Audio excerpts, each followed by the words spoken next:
All right, so we're here with Escape, straight from Yes, Nashville. are straight from Nashville. Okay, so where were we? Um, We're kind of just going over the collaboration process for Suncrowns, talking about the evolution of the whole track and um, where it started and where it's at now. So, I mean, we had been talking for, like I was saying earlier, we had been talking for like close to 2 years now yeah, about collaborating. I think we initially had something else in the works, but it didn't really evolve to anything. And then some time passed, and then I started working on this EP, and um, yeah, I had this initial idea, and I thought you could maybe do some cool stuff too. So I sent that over to you in like September of last year, and that's kind of where it started. should we check it out? Like the first? Yeah, we can play or show the first version of what I sent you. Yeah, here it is.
Yeah, Hear that?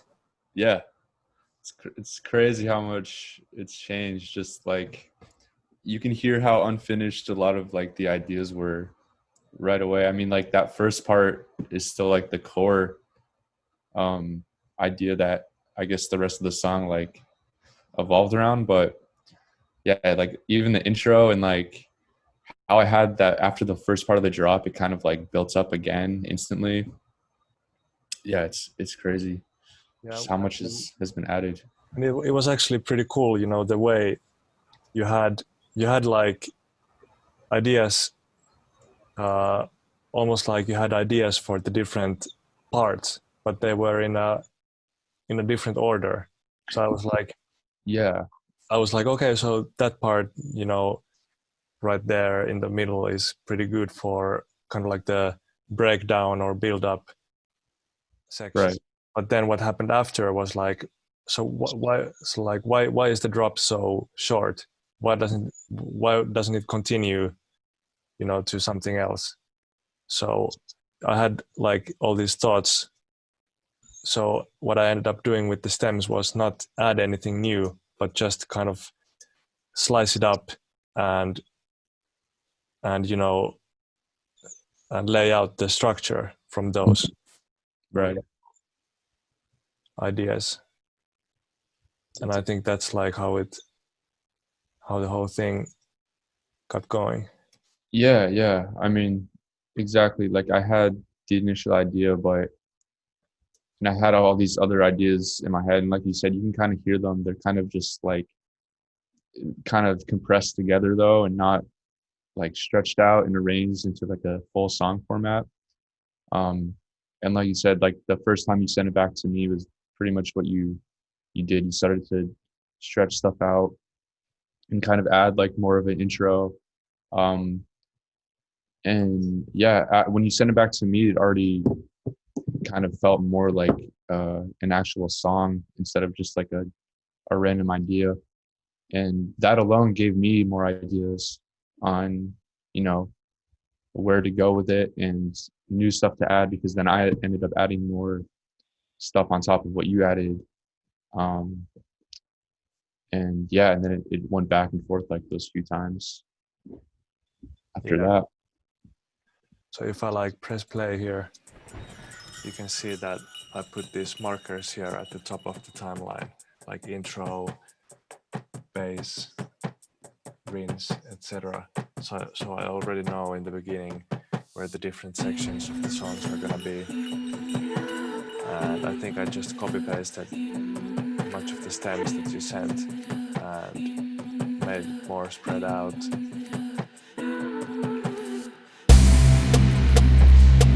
I also started to sketch intro melody in the beginning, which ended up being the melody that comes in the drop.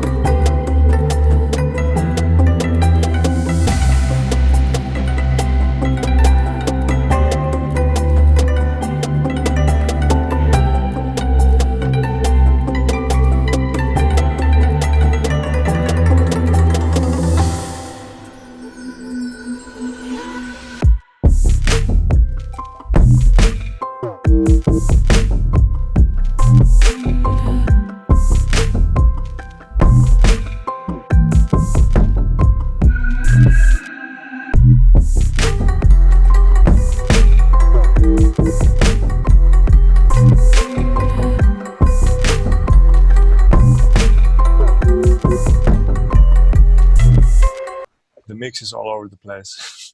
But yeah, so I guess you had like that initial Falcon part before it drops. I guess you took that out though, because I don't remember that. I never sent you that. That was like I was trying out different things, and then I landed on this sound, and I made this intro solo in there. And at first I was like, maybe there could be something like that in the intro, but I ended up discarding the thing. But I kept the same sound, and I made the melody out of it. Yeah. So it's the Falcon sounds so good. I need to get that. I think it's it literally just looks like contacts. I made this from you made it from an impact perk? You're a wild man. It's made with this. That's crazy. Pluck. It has like some percussion sound that's igniting the synthesis, and it's duplicated twice with different settings. Like if I change the setting,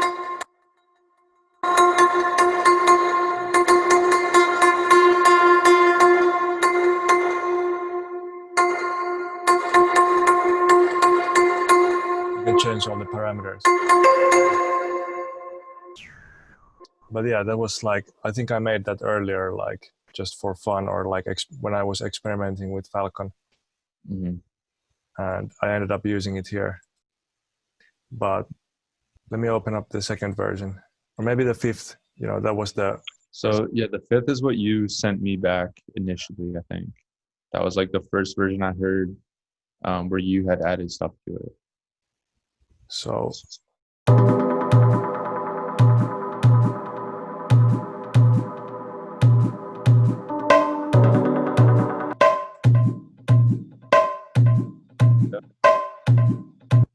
So they're from Gravitas? Yeah, I think that's from the Gravitas. Gravitas. Oh, do they have a Ableton pack? Indian Raga by Gravitas Create. Oh, what? I think Jesse sent this to me a while back. I ended up using it here. It felt natural because we're What better use of it than a song that's being released on Gravitas? Yeah. And that's I didn't know they made Ableton packs. Yeah, apparently they do with the Gravitas Create. That's cool. I need to check those out. And so yeah, then I added this. So the main synth sound is from the Falcon as well. Yeah. The main synth sound. Yeah, or like the, sorry, not the main synth, but the main intro, like chords and the synth in the beginning. I think I used a plug oscillator again, and also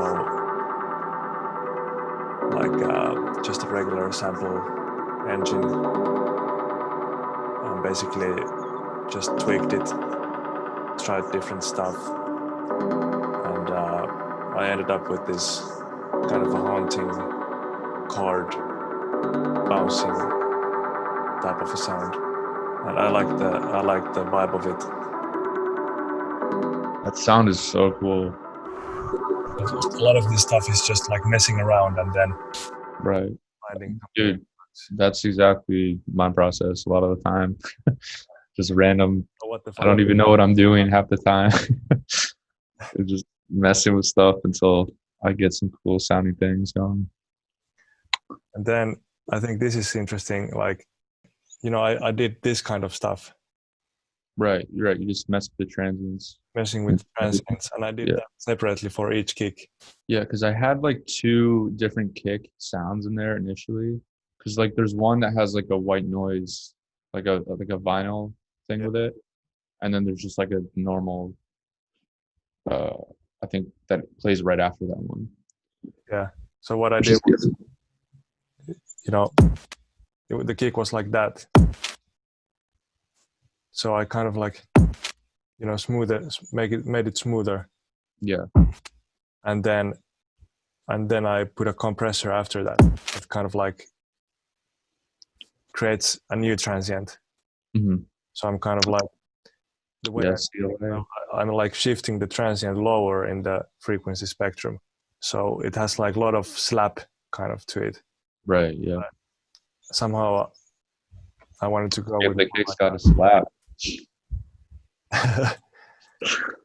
So I adjusted these transients here, and I think that gave the beat also like this kind of organic feel, because sometimes like on the first the kick might be slapping more, but then the second, third, and other sections of the bar, the kick is kind of like the transient is shifting around.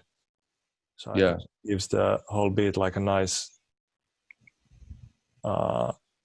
organic feel. Mm-hmm. And yeah, I think I took the bass I chopped it up. I put the 808 on a different track, and then made a bunch of stuff to it.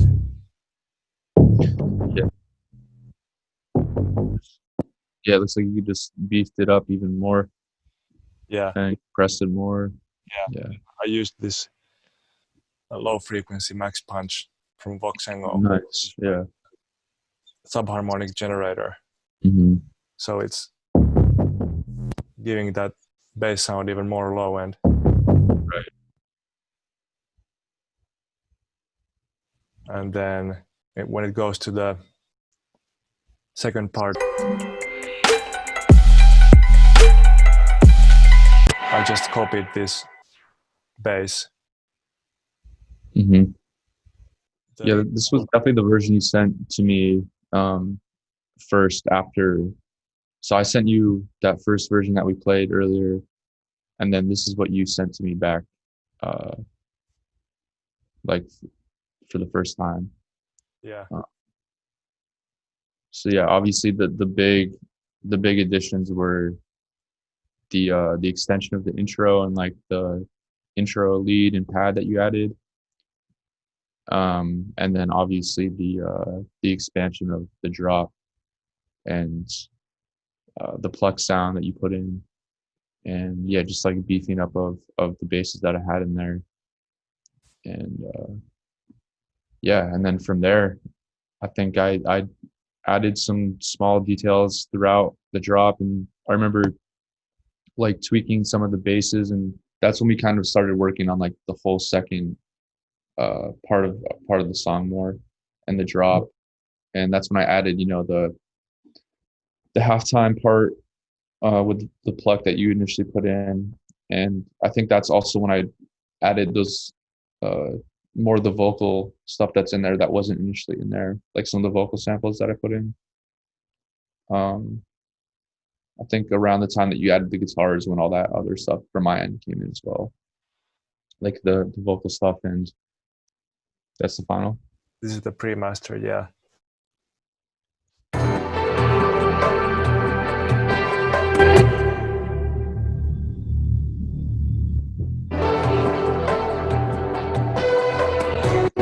think I ended up pitching the intro bass, the Reese basses. I chopped it up and I transposed the notes to kind of follow the chords and the intro that I'm building there. Yeah. And I think I used the kick with the reverb, you know, for the intro, stuff like that. And I wonder what this is.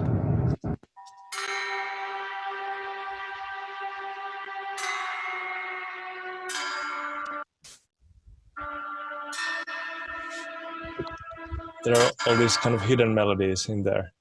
Can you hear this? Yeah.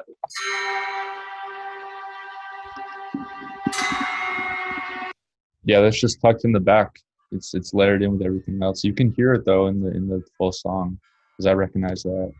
And then I remember I was stuck with the intro for a long time, and then what I ended up was kind of bringing the melody from the drop, but making variations so it fits the chord progression better, and that gave it kind of like this feeling that, you know, something's coming. It's kind of like developing, the melody's developing, Right, and then it finally like finds the riff.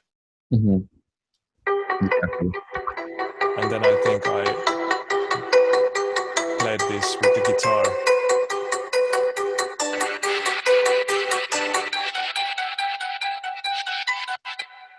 Let's hear the guitar. Oh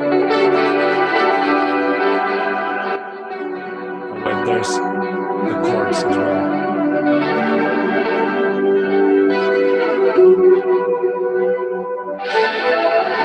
And I think I layered it with, there's like a synth and the guitar playing in unison. So it creates like this, it's almost like you can't hear that it's a guitar. Right. So it almost sounds like a synth, but it has like this organic feel to it, because there are like all the little nuances and differences between each notes. And then, yeah, like there's so much stuff in here. Yeah, it went back and forth a lot, and there's a lot of like little details and layers throughout the whole thing. I mean, honestly, that's how a lot of songs that I do end up being, and I feel like probably the same for you. Just a lot of small detailed things layered throughout that you might not even hear when they're playing with everything, but when you take time to, you know, isolate them or listen to them on their own, you can obviously notice them more. But yeah, there's a lot of different layers going on, which is crazy about this. The crazy thing about this song. Yeah. And did you hear the final Reese bass in the outro or the climax?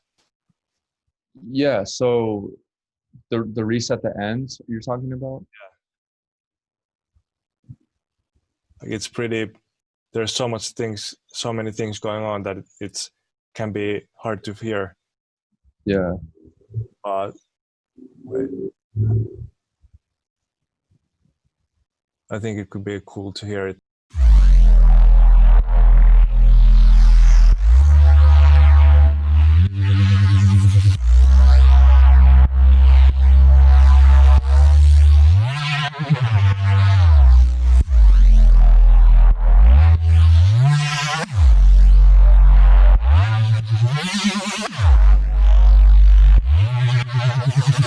crazy on its own. Because yeah, that's just mixed in with that last part for the outro. So yeah, sometimes, you know, some of the cool sounds get buried in the mix. right. Sometimes it's interesting to hear them separately. Yeah, definitely. Yeah, that's kind of what I was saying. Definitely. Yeah. Um, Then I think like all these little basses that you sent, or the, you know, this minimal drop. I think yeah, so I chopped up some stuff with that, like how it sounds like it's um like repeated. I remember doing. I think I just chopped up like the audio, yeah, and kind of add like some movement to it, and then I was kind of like, oh, that's cool. I'm gonna do more of that. So exactly. so I added even more like pitch bends and Right, right. And I feel like that is kind of how the whole process was between us. It was like we were kind of just almost inspiring each other with new sounds and ideas, and then taking what the other person did and kind of, you know, growing on it, and then that's how I felt, at least, with everything. So yeah, it was super fun to make. I felt the same way. Like it's best when it's kind of like just fun, you know, and Yeah, just kind of, like you said, be inspired by the ideas of the what you did, hmm like what the other collaborator did, yeah. and just kind of flow with it.